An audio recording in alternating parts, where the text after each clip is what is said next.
Hello दोस्तों, आप सभी का फिर से स्वागत है आज की कहानी में। अच्छी लगे तो लाइक करना और चैनल पर पहली बार आए हैं तो चैनल को सब्सक्राइब जरूर कर लेना। निशा की आंखों में नींद नहीं थी। बिस्तर पर लेटे हुए छत को टकटकी लगाए निहार रही थी। उसकी समझ ही नहीं आ रहा था कि वह क्या करे जिससे वह विकास के चंगुल से निकल सके। वह बुरी तरह उसकी चंगुल में फंसी हुई थी। लाचार बेबस कुछ भी नहीं कर पा रही थी। गलती उसी की ही थी। विकास को उसे ब्लैकमेल करने का मौका मिल गया था। वह जब चाहता उसे एकांत में बुलाता और जाने क्या क्या करने की मांग करता। निशा का जीना दूभर हो गया था। विकास कोई और नहीं, उसका सगा देवर था। एक ही घर की छत के नीचे रहने वाला विकास इतना शैतान निकलेगा, निशा ने कल्पना भी नहीं की थी। वह लगातार उसे ब्लैकमेल किए जा रहा था और वह कुछ भी नहीं कर पा रही थी। बात ज़्यादा पुरानी नहीं थी। कुछ दिन पहले ही संध्या अपने पति आकाश के साथ यूरोप ट्रिप पर गई थी। 50 महिला पुरुषों का ग्रुप मुंबई एयरपोर्ट से रवाना हुआ। 10 दिनों की यात्रा से पहले सबका एक दूसरे से परिचय कराया गया। निशा को कविता उस ग्रुप में अलग ही नजर आने लगी। कविता के विचार उसे काफ़ी अच्छे लगे थे। बात बात पर खिलखिलाकर हंसने वाली कविता से जल्दी ही उसकी दोस्ती भी हो गई। कविता का पति सौरभ भी काफ़ी हंसमुख स्वभाव का था। हर बात को जोक्स में जोड़कर सबको हंसाने की उसकी आदत थी। उसकी एक तरफ कविता और सौरभ से में सबको हंसाने की होड़ लगी थी। निशा इस जोड़े से खास प्रभावित थी। निशा और उसके पति जतिन के बीच वैसे तो सब कुछ सामान्य था, लेकिन जब कविता और सौरभ की जोड़ी को देखती तो आह भर के रह जाती। सौरभ के विपरीत जतिन गंभीर स्वभाव का इंसान था, जबकि निशा जतिन से अलग खुले विचारों वाली थी। यूरोप यात्रा के दौरान निशा, कविता और सौरभ इतना घुल मिल गए कि विभिन्न पर्यटन स्थलों में घूमने के बाद भी होटल के रूम में खूब बातें करते, हंसी मजाक होता। जतिन निशा के हाथ पैर खींच ले जाता। वह कहता, चलो निशा, बहुत देर हो गई है, इन्हें भी आराम करने दो, हम भी सो लेते हैं। ग्रुप लीडर ने सुबह जल्दी उठने को बोला है, मगर निशा को कहाँ चैन मिलता। वह अपने रूम में आकर भी मोबाइल पर शुरू हो जाती, व्हाट्सएप पर शुरू हो जाती।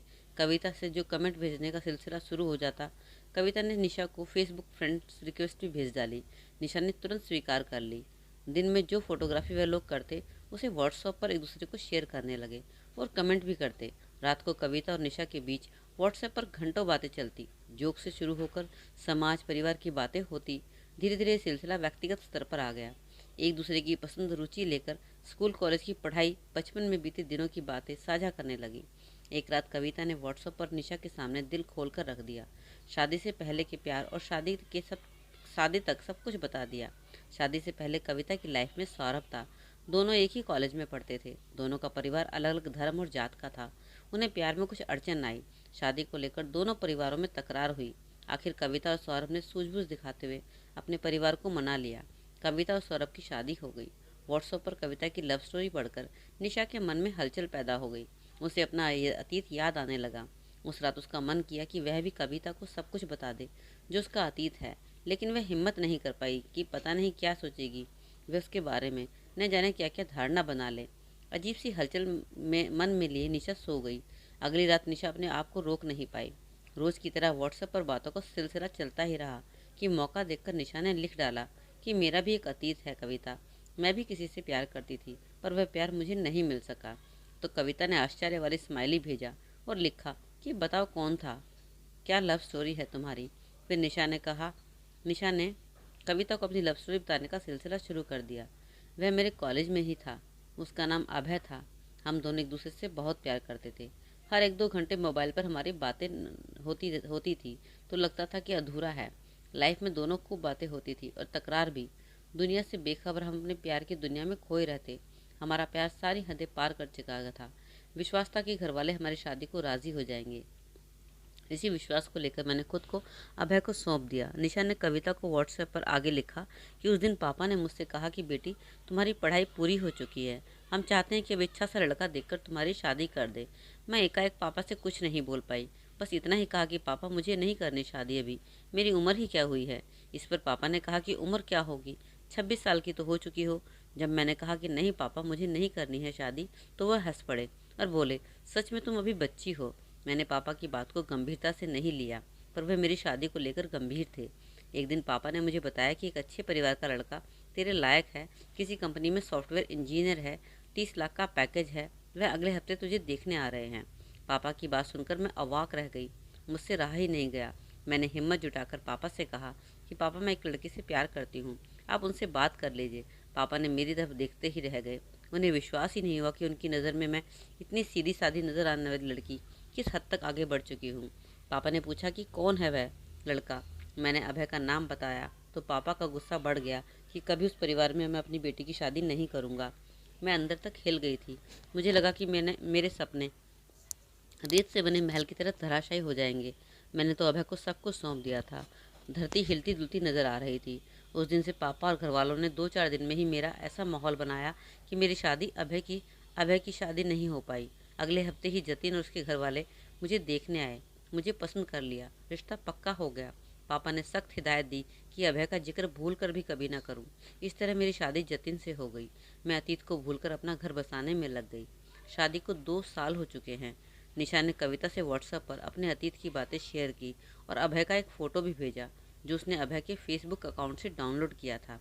अरे वाह मैडम, तुमने तो बखूबी हैंडल कर लिया लाइफ को, कविता ने निशा की कहानी सुनकर लिखा। इसी तरह हंसी मजाक और व्यक्तिगत बातें शेयर करते हुए यूरोप का ट्रिप पूरा हो गया था। जब वह लोग घर वापस पहुंचे तो निशा और जतिन थककर चूर हो चुके थे। रात के लगभग 2 बज रहे थे। सुबह देर तक सोते रहे।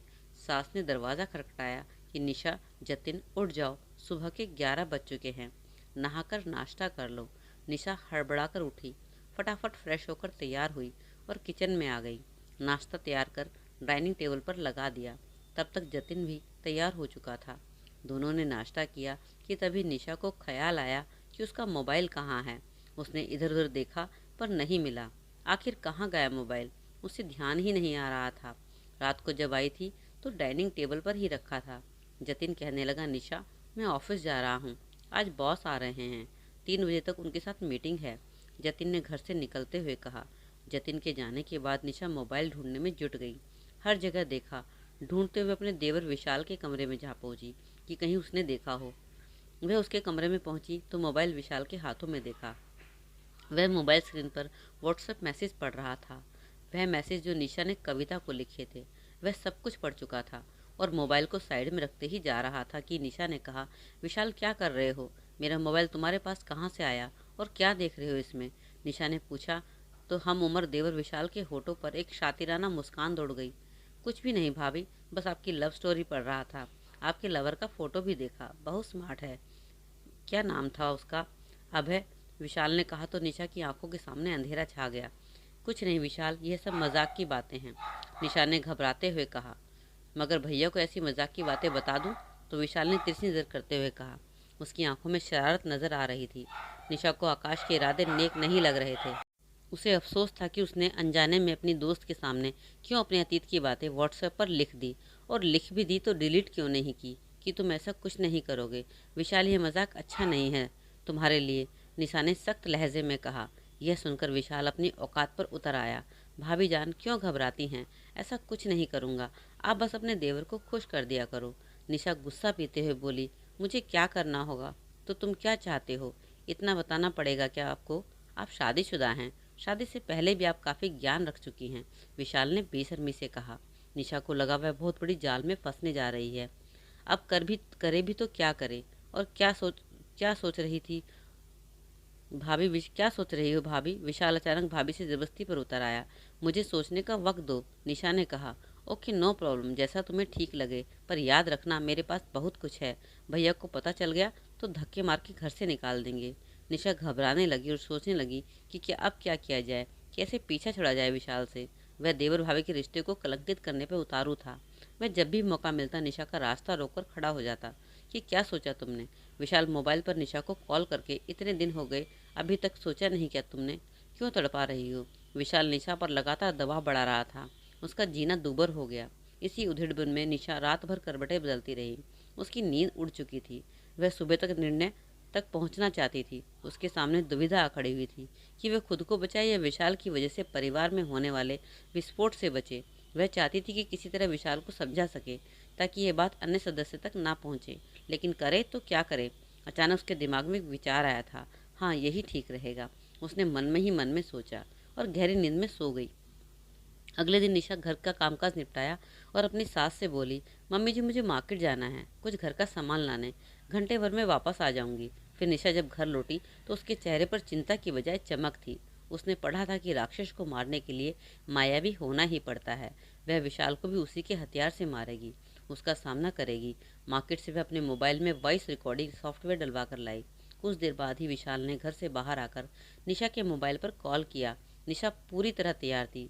हेलो भाभी, क्या सोचा तुमने? विशाल ने पूछा। निशा, मुझे क्या करना होगा? कुछ नहीं, बस वही सब जो तुम्हें बताना पड़ेगा। क्या? मुझे क्या पता तुम क्या चाहते हो? और फिर सब कुछ बताता चला गया। निशा का हौसला बढ़ता ही जा रहा था। शाम को विशाल घर आया। मौका मिलते ही निशा ने धीमे से कहा, विशाल, वैसे ही मान जाओगे? तुमने जो भी बातें की है वह सब मैंने मोबाइल में रिकॉर्ड कर ली है और उसकी सीडी लाकर मैंने रख ली है। विशाल को विश्वास ही नहीं हो रहा था कि निशा इस कदर पलटवार करेगी। वह चुपचाप अपने कमरे में निकल गया। निशा आज अपनी जीत पर प्रसन्न थी। व्हाट्सएप के जरिए जो मुसीबत उस पर आई थी वह उससे छुटकारा पा चुकी थी।